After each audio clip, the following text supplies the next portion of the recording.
ഞാൻ കാണുന്നു, ഗീതാനന്ദനെ ഒക്കെ കാണുന്നുണ്ട് അതിനകത്ത്. ഞാൻ എവിടെയൊക്കെ വന്നു പോകുന്നു.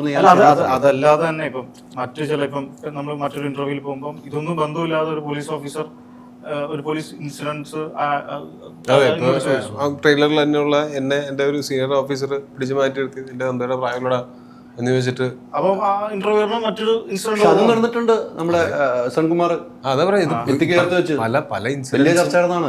പോലീസുകാരൻ നീതിക്ക് വേണ്ടി അവിടെ ലാത്തി എടുത്തപ്പോൾ DGP ഒന്നാണ് ചേർത്ത് നിർത്തിയത്.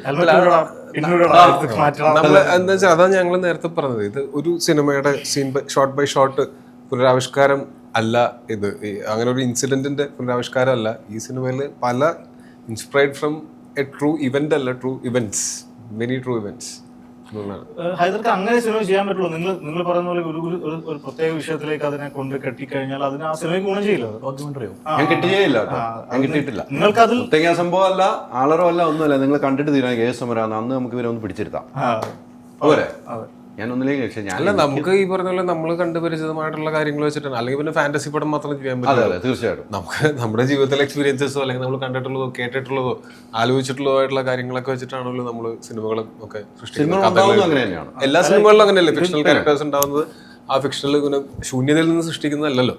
എന്തെങ്കിലും റെഫറൻസസ് എപ്പോഴും മനസ്സിൽ പോലെ. നിങ്ങൾ കഥ എഴുതുമ്പോൾ അങ്ങനെയല്ലേ, എന്തെങ്കിലും റെഫറൻസസ് അനുഭവങ്ങളുടെ. അല്ല, ഇത് ഇന്ന സമരമാണെന്ന് നിഷേധിച്ചത് കൊണ്ടോ ഇന്ന സമരം ആണെന്ന് സമ്മതിച്ചതുകൊണ്ടോ സിനിമയ്ക്ക് ഒരു ഗുണം തന്നെ ഉണ്ടാവുന്നില്ല. ഇത് സിനിമയായിട്ട് കാണണം. അതില് നിങ്ങളെ പോലെയുള്ള മാധ്യമ പ്രവർത്തകർ അല്ലെങ്കിൽ പൊളിറ്റിക്കൽ റീഡിംഗ് ഉള്ള ആൾക്കാർ ഇതിനകത്ത് അത്തരത്തിലുള്ള ഒരു ചർച്ച സംഘടിപ്പിക്കുകയും നീതിക്ക് വേണ്ടി ഇപ്പോഴും തെരുവിൽ അലയുന്നവർക്ക് വേണ്ടി ഒരു വീടോ അല്ലെങ്കിൽ ഒരു അരേക്കർ സ്ഥലമോ കിട്ടിക്കഴിഞ്ഞാലാണ് ഈ സിനിമ ശരിക്കും നമ്മൾ ശരിക്കും റീച്ച് ചെയ്യുന്ന പൊസിഷനിലേക്ക് എത്തുക.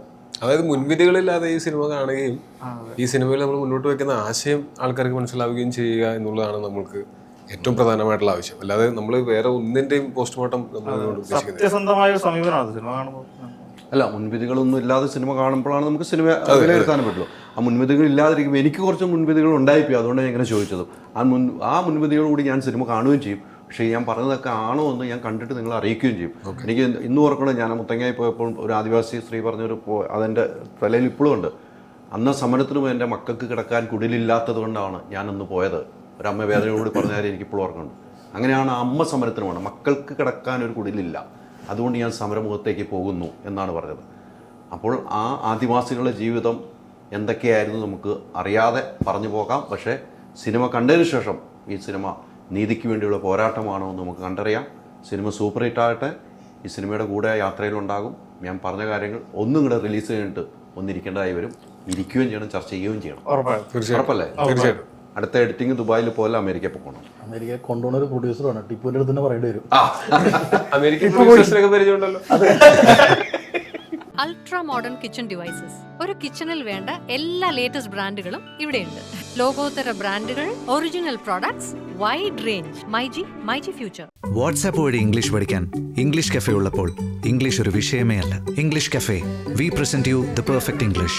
WhatsApp now 9633 888 575.